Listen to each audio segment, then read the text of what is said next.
Action, कैसे हो? अब तो पापा का बिजनेस संभाल लिया है तुमने, आगे क्या प्लान्स है तुम्हारे? और तुम जो ये सीए बन गई हो, वो भी बिना किसी बैकग्राउंड के। भाई तारीफ़ तो तुम्हारी होनी चाहिए। वो कहते हैं ना, भारतीय नारी सबसे न्यारी। अच्छा ये सब चीज़ें छोड़ो, मुझे ये बताओ कि आज तुम रास्ता कैसे भूल गए? अरे नहीं, ऐसा कुछ नहीं है, काम तो हमेशा ज़्यादा रहता है। पर आज मैं तुम्हारे पास कुछ जानकारी लेने आया हूँ, या यूँ कहें कि मैं डर की वजह से आया हूँ। डर? डर कैसा? सब ठीक है ना? यार ये जीएसटी क्या बवाल है। तुम जीएसटी की टेंशन ले रहे हो?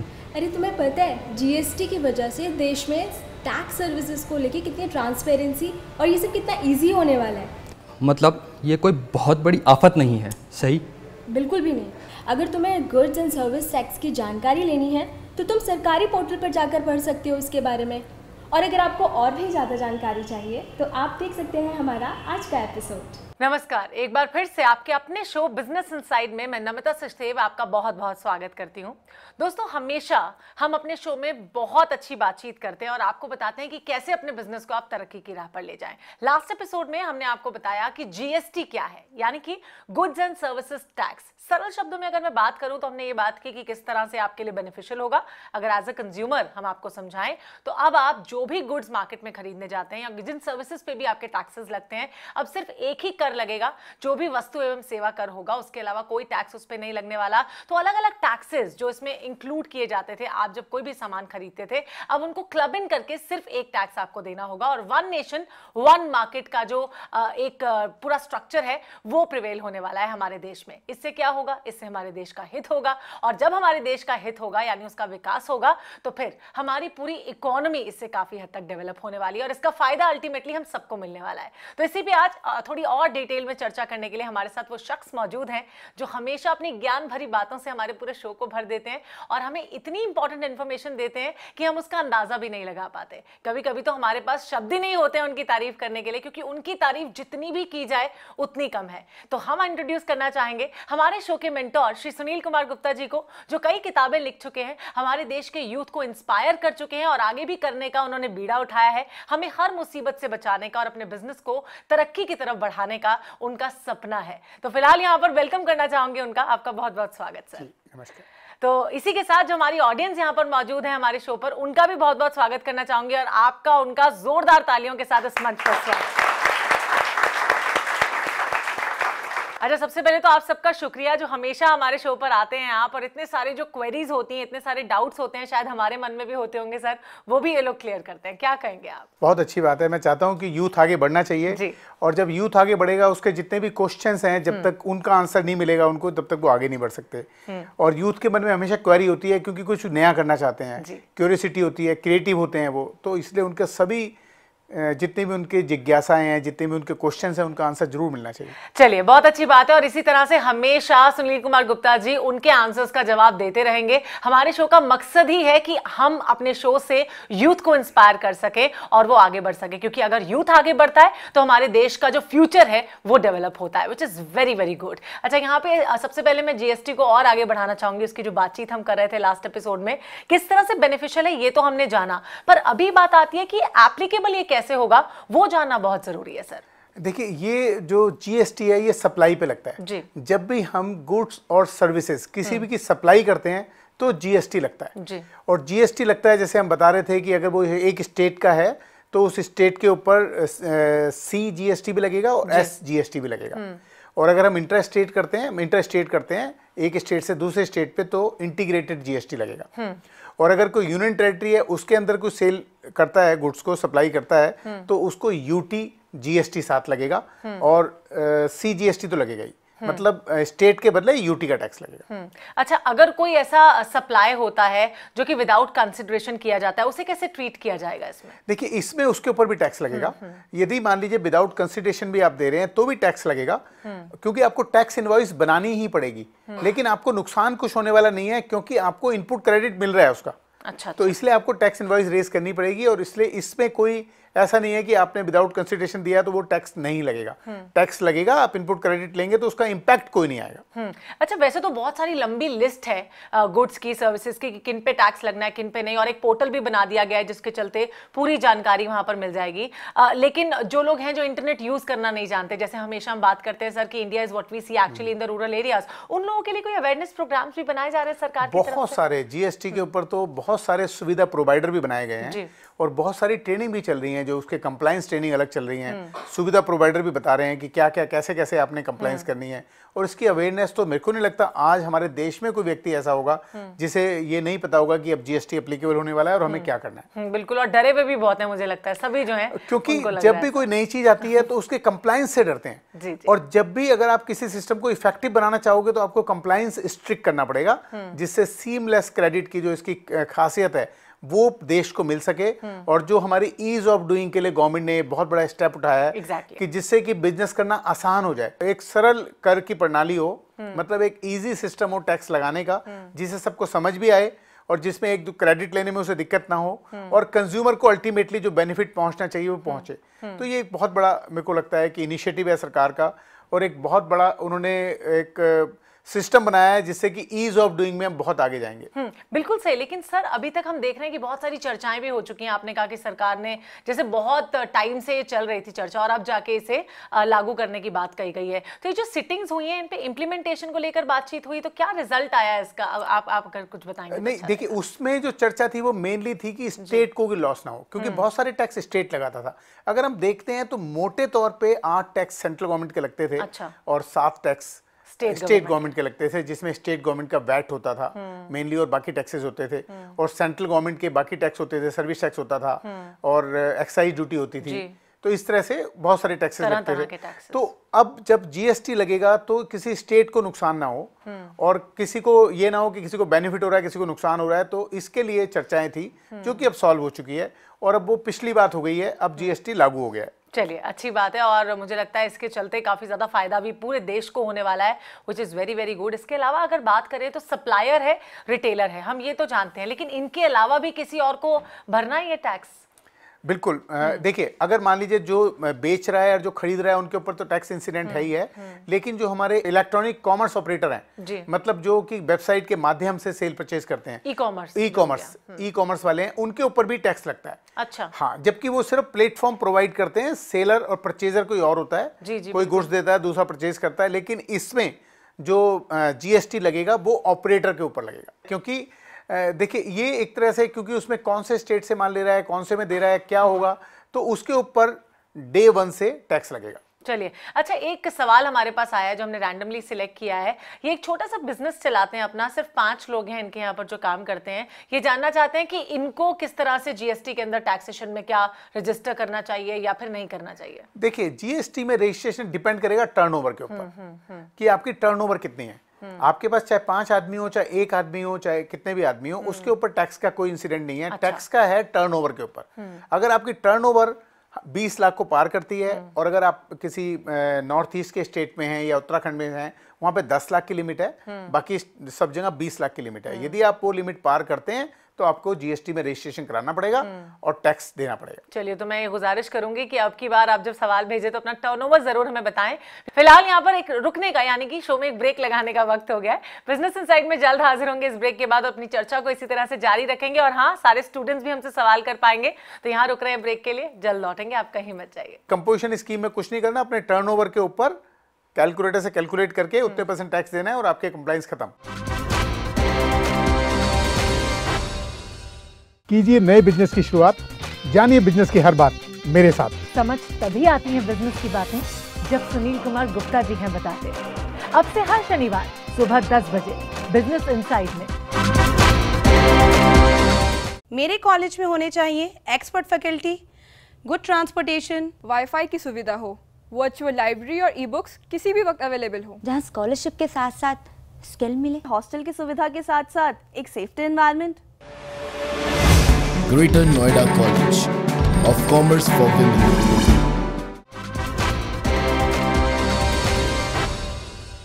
Welcome back after the break to Business Inside. आज आपके शो में बात हम कर रहे हैं जीएसटी के बारे में। काफी हद तक आपको नहीं लगता सर कि लिटरेट होने की जरूरत रहेगी या अवेयरनेस की ज्यादा जरूरत रहेगी जो पहले काफी कम थी? मैं यही कहने वाला था कि लोग डरे हुए नहीं हैं, जो ट्रेडर हैं वो डरे हुए नहीं है, या जो प्रोफेशनल हैं वो डरे हुए नहीं है, लेकिन उनको ये अप्रीहेंशन है कि हमारा कंप्लाइंस बढ़ जाएगा। बिल्कुल और वो बिल्कुल ठीक बात है, कंप्लाइंस बढ़ेगा। जब भी आप ऐसे सिस्टम में आते हैं जो कि आप पूरा कंप्यूटराइज सिस्टम है, तो उसमें कंप्लाइंस बढ़ेंगे, लेकिन वो कंप्लाइंस आपके हित के लिए है, सबसे इंपॉर्टेंट बात है। और जब भी कोई नई चीज आती है, जैसे जब कंप्यूटर्स आए थे बड़ी मुश्किल होती थी कैसे चलेंगे, क्या होंगे, अब आपको कुछ सिखाना थोड़ी पड़ता है। तो जब कंप्लाइंस आप करने लगेंगे तो वो कंप्लाइंस आपको आसान लगने लगेगी, क्योंकि अगर ये कंप्लाइंस नहीं होंगे और ये कंप्यूटराइजेशन नहीं होगा तो जो हम बार बार कहते हैं कि इसके एडवांटेज हैं जीएसटी के, वो नहीं मिलेंगे। क्योंकि देखिए क्या होता था, जब कुछ लोग टैक्स चोरी करते हैं तो कुछ लोगों को सबका टैक्स देना पड़ता है, जो चोरी करते हैं उनका भी देना पड़ता है। तो जब टैक्स चोरी रुकती है तो उसका एडवांटेज सबको मिलता है, पूरे देश को मिलता है, जीडीपी बढ़ती है हमारी, हमारे कंज्यूमर को मिलता है, हमारे आम आदमी को मिलता है, हमारे व्यापारी को मिलता है, हमारी गवर्नमेंट को मिलता है। अच्छा, इससे एक और चीज भी कही जा रही है सर, जो मैंने सुना है, स्टडीज ऐसा कहती हैं कि इसमें जो ट्रेडर्स हैं उनकी रेटिंग की जाएगी कि अगर सब कुछ ऑनलाइन हो रहा है, ट्रांसपेरेंट हो रहा है सिस्टम, तो उनका पता होगा सरकार को कि ये कितना बिजनेस कर रहे हैं, इनका गुडविल क्या है, तो इससे उनकी क्रेडिबिलिटी बढ़ेगी काफी हद तक। बिल्कुल बढ़ेगी, बहुत बड़ी एक इंपॉर्टेंट बात है। अभी तक क्या होता था कि बहुत सारी टर्नओवर कई बार जब व्यापारी दिखाता ही नहीं अपनी बुक्स में, तो उसकी क्रेडिट रेटिंग या जब वो कभी लोन लेने जाता था या कभी बड़ी सप्लाई के लिए जाता था, उसको परेशानी आती थी। अब वो आएंगी नहीं, क्योंकि सब कुछ ऑनलाइन है, सब कुछ उसको बुक करना पड़ेगा और सब कुछ उसको मतलब डॉक्यूमेंट में ही करना पड़ेगा।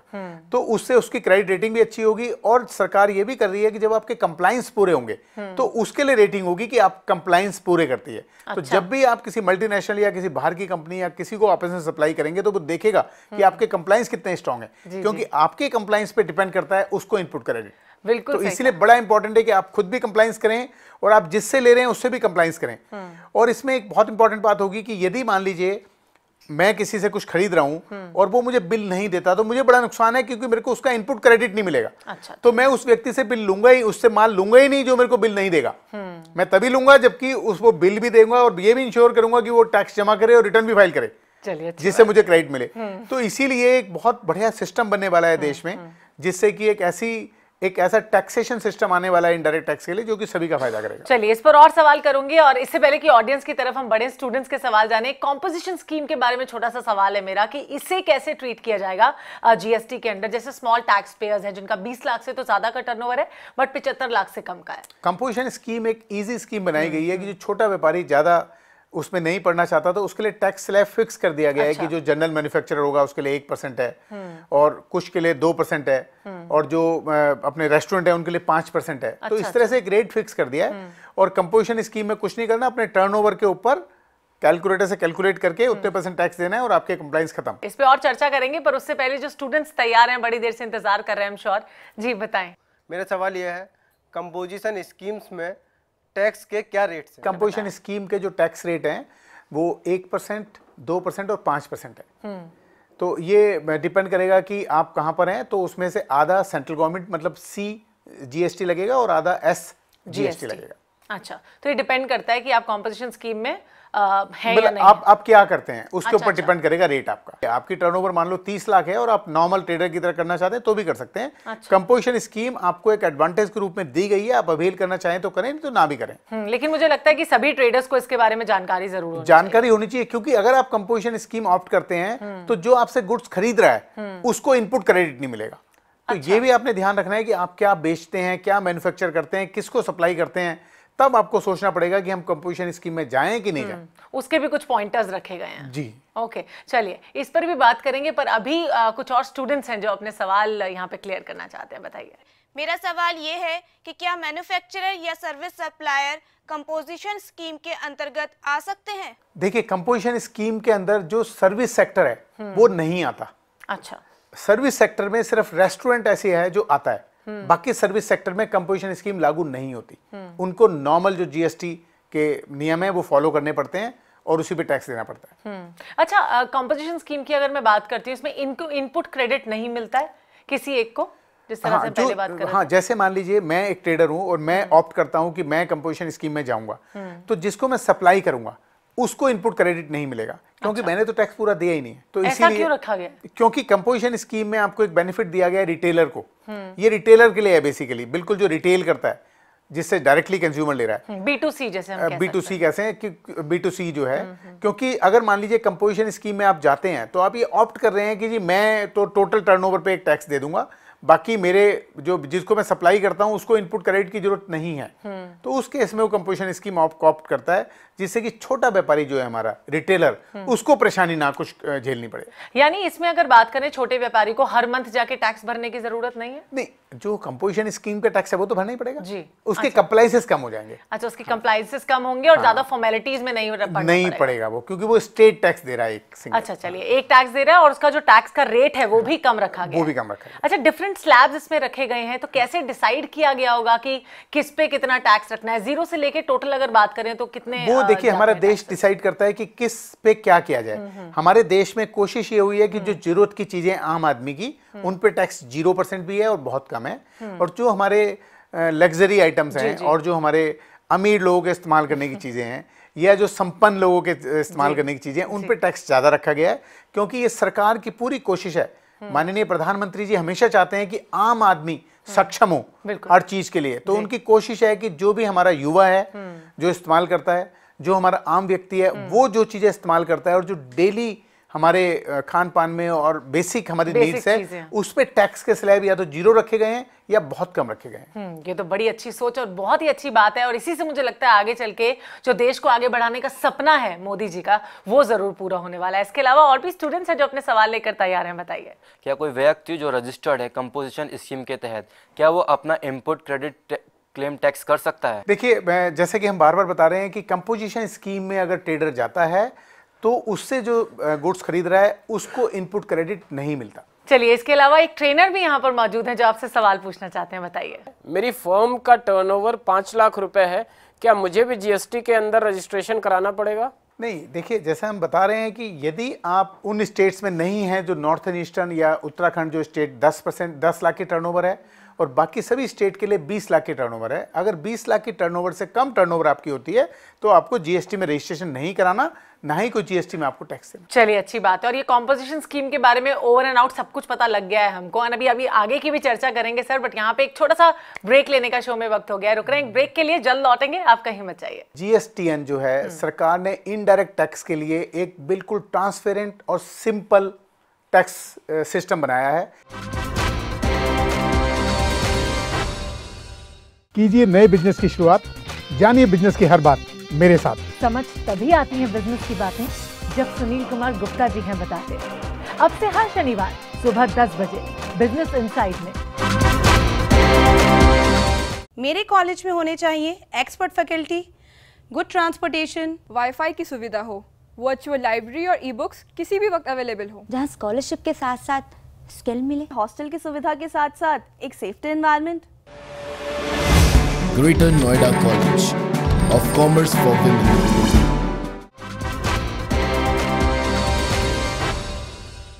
Welcome back after the break to Business Inside. आज जीएसटी पे चर्चा हो रही है और सभी लोग अपने डाउट्स यहाँ पे क्लियर कर रहे हैं। अच्छा, इंप्लीमेंटेशन तो सर बड़ा आसान है, लेकिन फिर भी जो बहुत सारे सवाल हैं वो अभी मौजूद है हमारे यहाँ, जो स्टूडेंट्स मौजूद हैं उनके मन में। अच्छा, जिस तरह से हम लग्जरियस चीजों की बात कर रहे थे कुछ वक्त पहले, आपने कहा कि उन पे जो टैक्सेस हैं वो बढ़ने वाले हैं, तो क्या गाड़ी खरीदना महंगा होने वाला है सर? देखिए, मैं हमेशा कहता हूँ कि ये किसी भी देश, किसी भी सभ्यता में यही होता है कि जो ज्यादा अर्न करता है वो ज्यादा टैक्स दे, जो कम अर्न करता है वो कम टैक्स दे, और जो अभी स्ट्रगल कर रहा है या जो जिसने शुरू किया उसको सबसे कम या ना देना पड़े टैक्स, और जरूरत की चीजों पे टैक्स नहीं होना चाहिए।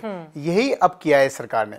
माननीय प्रधानमंत्री जी का यही सपना कि ज्यादा कमाने वाले ज्यादा टैक्स दें और नहीं कमाने वाले टैक्स ना दें, जरूरत की चीजों पे टैक्स ना लगे। तो लग्जरी आइटम पे महंगी गाड़ी खरीदोगे तो जरूर टैक्स लगेगा। अच्छा, और मैं एक बात और भी बताना चाहूंगा कि ये ऐसा भी नहीं है कि जो ज्यादा कमाते हैं वो ज्यादा टैक्स क्यों दें, इसका भी बड़ा सरल आंसर है। क्यों दें? क्योंकि वो देश के संसाधनों को इस्तेमाल करके टैक्स दे रहे हैं। बिल्कुल सही। या वो देश के संसाधनों को इस्तेमाल करके बिजनेस कर पा रहे हैं जी। यदि देश के संसाधन नहीं हो और देश में लॉ एंड ऑर्डर ना हो और देश में इतनी सुविधाएं ना हो तो वो उतना बिजनेस कर ही नहीं सकते और नहीं पैसा कमा सकते। तो इसलिए जो देश के संसाधनों को प्रयोग करते हैं और ज्यादा कमाते हैं, इसलिए उन्हें ज्यादा टैक्स देश को देना चाहिए। बिल्कुल सही कहा। लेकिन सर, जो पहले कैश में बिजनेस करते थे, छोटे छोटे बिजनेस करते थे, अब तो उनको भी टैक्स देना पड़ेगा। तो उन लोगों को ऐसा लग रहा है कि हमें क्यों करना पड़ेगा? देखिए, इनडायरेक्ट टैक्स कभी भी किसी ट्रेडर को नहीं देना पड़ता। इनडायरेक्ट टैक्स अल्टीमेटली कंज्यूमर देता है। तो सिर्फ उनको टैक्स की कंप्लायंस करनी है और कंज्यूमर से टैक्स लेके बिल्कुल ठीक सरकार को जमा करना है। चलिए, अच्छी बात कही आपने। इस पे अब जरूर आपसे आगे भी चर्चा करते रहेंगे हम। लेकिन यहाँ पे जो बहुत सारे लोग इंतजार कर रहे हैं बड़ी देर से, उनके सवाल भी यहाँ पे जान लेते हैं। जी बताएं, कौन पूछेंगे अभी? पहले बताइए। मैं जानना चाहता हूँ कि जीएसटी के तहत सप्लाई ऑफ सॉफ्टवेयर किस तरह से ट्रीट होगी, सप्लाई ऑफ गुड्स के या सप्लाई ऑफ सर्विस? जो सॉफ्टवेयर है ये सप्लाई ऑफ सर्विसेज की तरह ट्रीट होगी। जीएसटी एक्ट में बिल्कुल क्लियर कट डेफिनेशन में कहा गया है कि सॉफ्टवेयर डेवलपमेंट सर्विसेज में आएगा। चलिए, इसी के साथ एक और प्रोफेशनल भी अभी आपसे सवाल पूछना चाहते हैं। कौन पूछेंगे अभी? बताएं। क्वेश्चन ये है कि यदि गुड्स की सप्लाई हायर परचेज के बेसिस पे की जाए तो ये गुड्स की सप्लाई माना जाएगा या सर्विसेज की सप्लाई माना जाएगा?